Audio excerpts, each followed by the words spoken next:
New Prime Minister Scott Morrison declared tackling drought as the most pressing issue facing the nation. The government's new drought envoy, Barnaby Joyce, and Shadow Agriculture Minister Joel Fitzgibbon join me for a special panel on this national crisis in a moment. But first, we stopped by Melbourne's Queen Victoria Market, where produce vendors and customers told us about their experiences with the drought.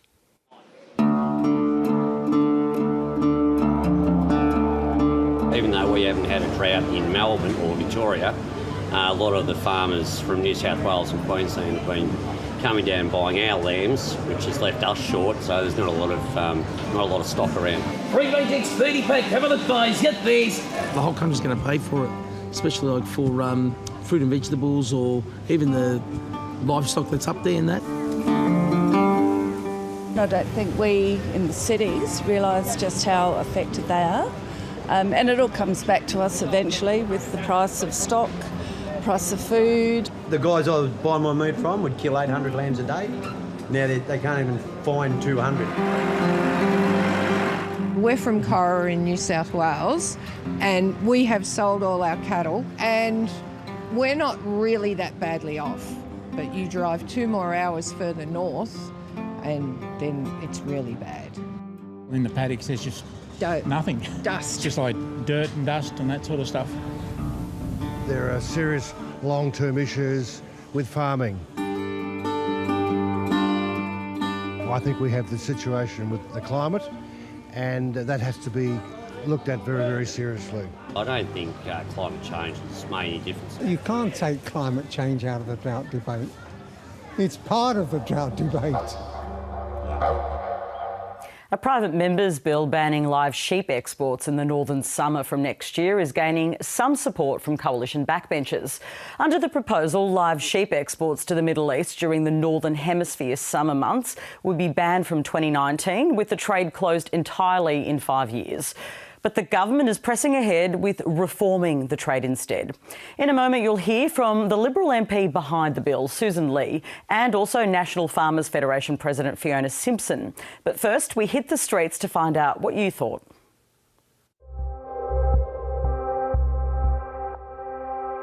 When I saw the photos, I felt embarrassed and made me rethink my attitudes towards meat.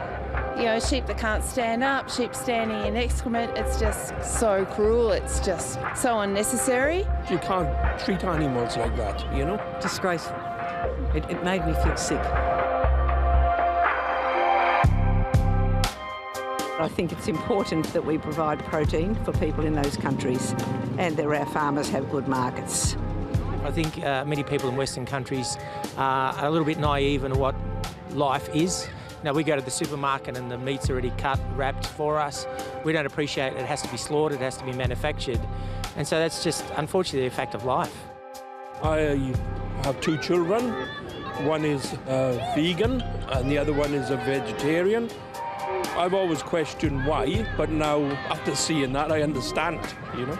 We are 100% vegetarian, so we always respect all the animals, and particularly the cow as well. I know they're going to have inspectors on the boats, but you know, it has to come from the government initially, but also the people that own the boats and also the people that are selling the animals. It has to be, I believe, it has to be a cohesive, open, transparent process where everybody is responsible and nobody can be blamed independently. It's everybody's problem. The chair of the Australian Institute of Company Directors has called for the focus to shift from corporate tax cuts to broader tax reform. Treasurer Scott Morrison today defended the Coalition's plan to cut income taxes in Tuesday's budget, while Matthias Cormann has backed the business tax cuts remaining in the budget. In a moment, you'll hear from Australian Council of Social Services Chief Executive Dr Cassandra Goldie and Australian Industry Group Chief Executive Innes Willox for a pre-budget panel. But first, we asked you what you wanted to see on Tuesday night. What should be on agenda for the federal budget this year? Schools and health. Reduction in the power prices. Luxury taxes they have on women's products. The inadequacy of the Medicare levy. Cost of living. Yes, I'd like to see Newstart increase substantially. I've been on the Newstart allowance in between jobs before, and unfortunately $40 a day is not enough to live on. You can't pay for electricity and food and water. Rent is quite expensive. Transport's expensive. $40 a day, no way. Why not take it from the corporates and give it to the people that need the money? It's not that they want it, they need it. I don't believe in corporate tax cuts. I think when you're making that amount of money, then you can pay your fair share of tax. Look at the banks. Whether the banks are going to be excluded from the tax relief remains to be seen, tongue-in-cheek. They always say they will, but it never actually comes to fruition that they'll pass on the tax relief to support their staff. It's just their pockets get bigger. The government should look in different areas. I don't think we should be giving them any more handouts and tax breaks. I would rather see a reduction in immigration. I don't think we can afford to continue to have a lot of people very dependent on government finance. We should look at training our own country and our own people first. Migrants help the economy. My parents are migrants, and they came here in the 50s and brought a skill with them, and I think that's what's made our country so great. If we can't find the skills in Australians, then I don't see a problem with finding the skills of people from other countries. The Turnbull government's changes to childcare support payments kick in tomorrow. The new childcare subsidy replaces two existing payments, the childcare benefit and the childcare rebate. In a moment, you'll hear from Kate Ashmore, who would like childcare to be tax deductible, and John Cherry, who's the Advocacy Manager for Good Start Early Learning.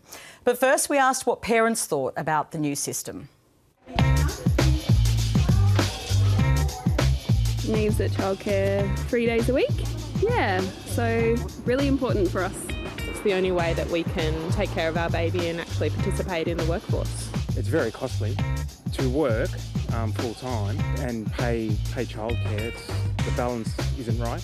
More money needs to come into childcare centres, but I think it's a real struggle for the parents. So I think somehow the government needs to be putting in and subsidising. Childcare workers should be, super valued. Like, Neve learned so much at childcare. The science that we've got that governments are publishing shows that there's an understanding of the importance of this care, but the educators aren't given the funding to support them to stay in those roles. I don't see paying childcare workers and making affordable childcare as mutually incompatible. I think there is yes, admittedly a potential tension, but I think you can get that balance right with the right allocation and the right, you could tie it into the review of the tax system. The government needs to, I think, kick in a little bit and, a lot more to help out, absolutely.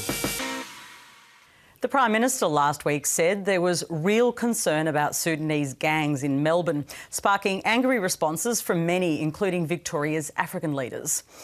Tonight, the Home Affairs Minister Peter Dutton has told Fairfax that the death of a South Sudanese teenager in Melbourne's CBD was a tragic and needless loss of young life, but indicative of a major law and order problem in Victoria. Federal Liberal MP Jason Wood is a former policeman and he chaired a parliamentary committee that looked into outcomes for new arrivals in Australia. Makia Mayak is a lawyer and a community leader in Melbourne's western suburbs. He's been responsible for organising some very successful and positive social media campaigns to combat the negative stereotyping of African Australians. They joined me to discuss this issue, but first we went to the Melbourne suburb of Footscray to ask the local African Australian community what they thought. I don't know whether it's true or not, because personally, I don't know. I don't know any friends that are in gangs and stuff like that. You do have young teenagers sometimes, they get into a little bit of a trouble maybe, but that doesn't mean that we are that, to be labelled like that, We need to stop what we're doing, all this consuming alcohol, drugs in the street, beating up innocent people. We need to see it, we need to stop and realize it's actually not right. We are Australian citizens and we are Australian people. So if there are gangs, there are Australian gangs. So the government has to deal with us Australians as Australian gangs, not African gangs.